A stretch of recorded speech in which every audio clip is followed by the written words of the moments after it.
भीमा खोऱ्यातील जवळपास सर्व धरणं फुल्ल भरली आहेत. यामुळे मोठ्या प्रमाणात विसर्ग सोडला जात आहे. परिणामी उजनी धरणात येणाऱ्या आवकमध्ये मोठी वाढ झाली आहे.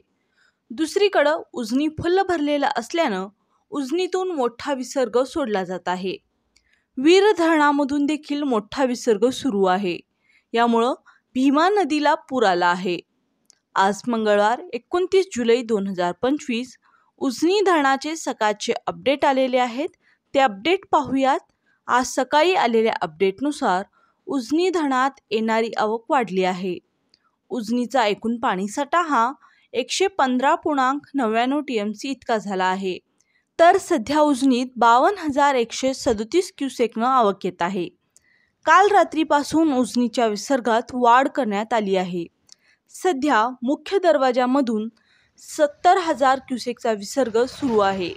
याशिवाय पॉवर हाऊसमधून 1,600 क्युसेक, सीना माढा उपसा सिंचन योजनेसाठी 180 क्युसेक, टनेलमधून 400 क्युसेक आणि मुख्य कॅनलमधून 1,100 क्युसेकचा विसर्ग सुरू आहे.